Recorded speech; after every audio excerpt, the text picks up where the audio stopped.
Hello guys, and welcome back to my channel. I'm Megan if you are new here, and I am so glad that you're here. Today I'm going to be sharing with you guys what my favorite history curriculum is. Now, a little bit of backstory, especially if you're new here. I have 6 children. They are ages 10 and under, and I have been homeschooling for almost 7 years. Now, over the years, we have done several different curriculums. We did My Father's World for a while. We've done Story of the World, and we've done America's Story 1. So, from Master Books. So today, I'm going to be sharing with you guys what my favorite history curriculum is, and I'm going to be sharing why it is my favorite. So, I kind of decided this, well, number one, I decided it just because I absolutely love it.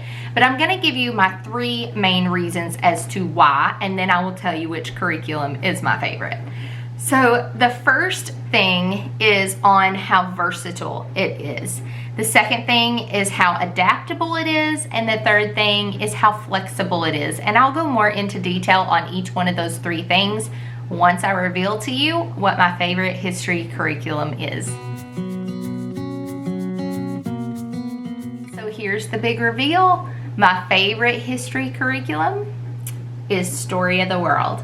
So you guys have probably heard of this curriculum. Some people I have talked to, I want to preface this by saying there are some people who absolutely love it, and then there are some people who say that they tried it and they hated it. What's really interesting, I think, to note is that the people who didn't have the greatest experience with it actually only used just the read aloud. But I would never pick this as my favorite or even use it if this is all I used. The key to this being an excellent curriculum is this bad boy right here, which is the activity book. And I'll give a little more insight into that in just a second. But first of all, let's talk about the versatility, and that has everything to do with what's in this activity book. All right, so let's talk versatility. So the reason that this is such a versatile curriculum is because you can truly make it your own, which I absolutely love. So I'm gonna show you down here in just a second what I'm looking at in this activity guide here. So this thing is super thick. It is separated by chapters in this part, and it actually gives you, it's an activity guide, okay? But in the back, the second half of it is actual student pages, which I will show you more of in just a second. Now, other things that you can do with this is, last year we used the Ancient Times, which is volume 1. And one of the things that I got with it was their audiobook version. Now, we have absolutely loved having the versatility of not only just reading this, but also we have ridden around in the car and listened to it to review. We have just listened to the audiobook as we're working on things. It frees me up a little bit more so that I am not reading all day long, because if you follow my channel, you know we do a ton of read alouds. So that's one of the things that makes it versatile, is that there is an audiobook version. And so we actually used both versions last year, the audiobook version and then the hard copy book of the Ancient Times book. So speaking of the volumes, I also want to say there are 4 volumes, which are 4 different time periods throughout history. So what's nice about this also is that this can be used throughout elementary school and throughout middle school. So that makes it super versatile too, and then it also makes it easily adaptable, which I'll get to in just a little bit. But what's nice about this is that you can essentially just purchase the 4 volumes. I wouldn't recommend that right off, because you might want to try it first and see if it works for your family. But if you end up liking it, you could essentially purchase all 4 volumes along with the activity book or whatever you wanted to add with it. And then all you do is you go through the 4 you can do it in cycles. Once you go through all 4 volumes, then you would rotate through them again and just go dig a little bit deeper depending on age level. So I'm going to show you inside what makes this such a versatile curriculum, and I hope that this is super helpful for you guys.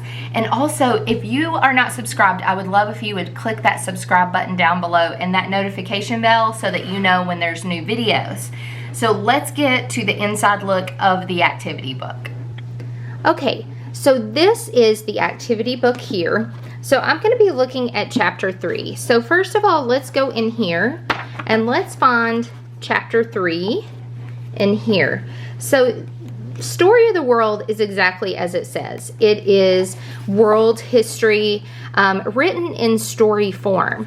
So the way that we have done it, what makes it so versatile, is that sometimes, so each chapter will have basically 2 sections where it talks about history in that chapter. So here's the second section.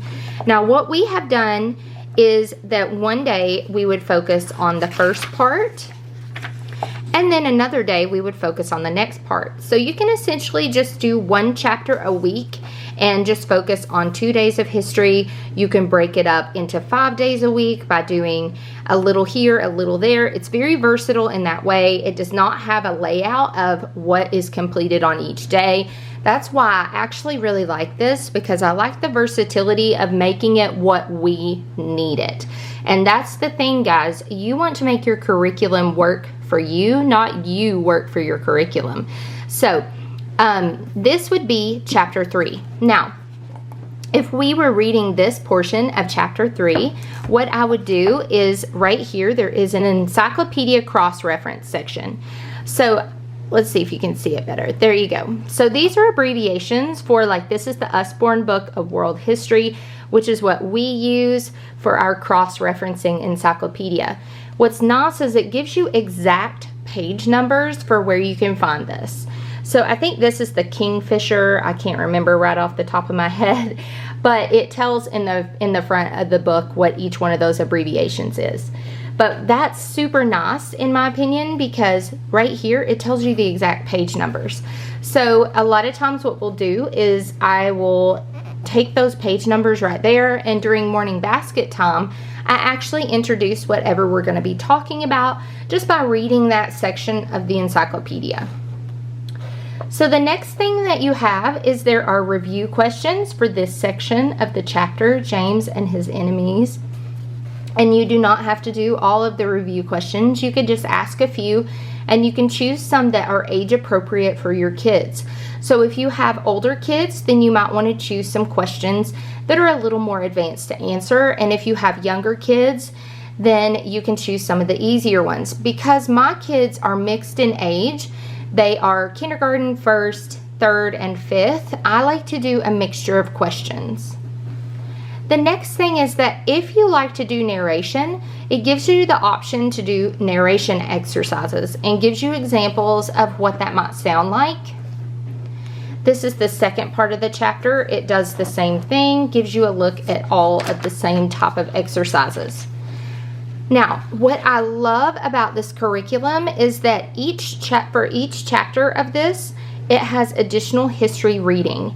It has all of these books listed so that I can just go on my library's website and choose the books that I want to add in to this as read alouds throughout the week.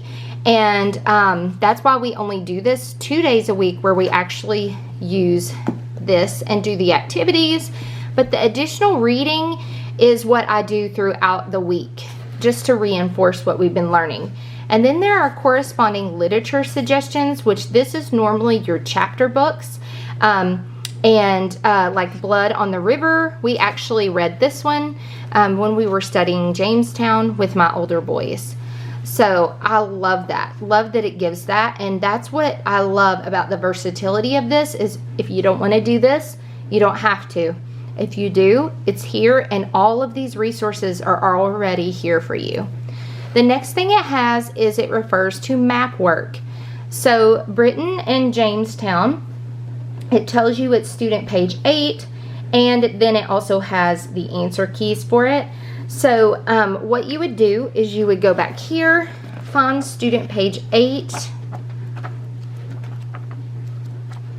And all I do is just make copies of this for my kids. So here is the map work.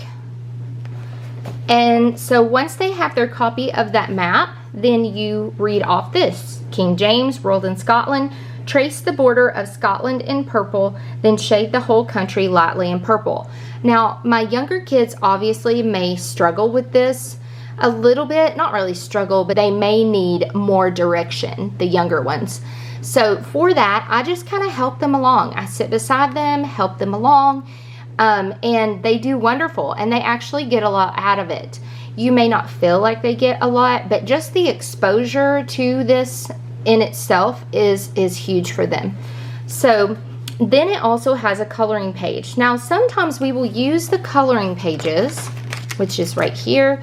Sometimes we will use the coloring pages as a way to keep them engaged when I am reading the actual stories or when we are listening to the stories. So that's how we normally use the coloring pages.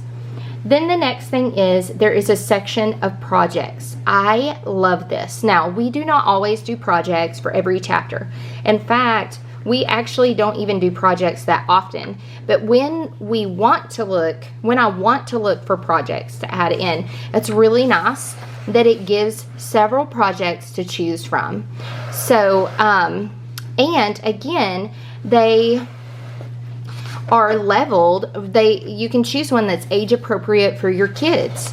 So depending on how involved you want to get with the study of history, it's here for you.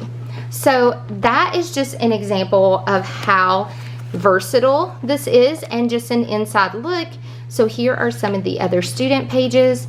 Not all of them are just maps and coloring pages. There are some that are actual kind of activities, like they're making a mask.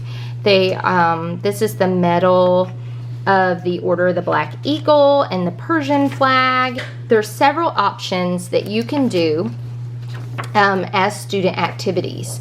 So I find this to be super versatile in that way. Another thing that you can purchase to go along with this is also additional review worksheets as well as test worksheets. Now, I also spoke on adaptability, and I gave a few hints about how that can be done in here, but basically the way that I adapt this for varying ages is that I sit beside my younger kids to help them with the mapping. They may just do the coloring page that day and listen. They may just participate in the projects. It just makes it super adaptable. Even the fact that there's so many review questions that you can ask, and you can choose review questions that may be better for your younger ones rather than for older kids. So that's how it's super adaptable and can be used all throughout elementary and into middle school. So the next thing is the flexibility of it all. I kind of spoke on this when I was talking in the beginning as well. And the flexibility of it is that really it goes along with that versatility, that you can truly make it what you want. You can, because there isn't that mark the checks off kind of thing, you can really kind of pace it how you want it. You can choose to do it 2 days a week or spread it out over 5 days a week. You could do a whole chapter in one day. Like, especially if you had older kids, you may even do like a whole chapter in a day. And then maybe focus in the next day on like the actual activities and the review and all that kind of stuff, and then do a test at the end of the week. It's truly flexible for however you want to use this curriculum. So that is my reasons of why this is actually my favorite curriculum for history. I hope that this was helpful for you guys. I would love to know down in the comments, have you ever used Story of the World? Or do you have a favorite history curriculum? So let me know down in the comments. I love to talk with you guys and chat with you guys down there. It's been a great way to get to know you all. Don't forget to push that subscribe button, and I'll see you guys on future videos. Thanks so much and have a blessed day.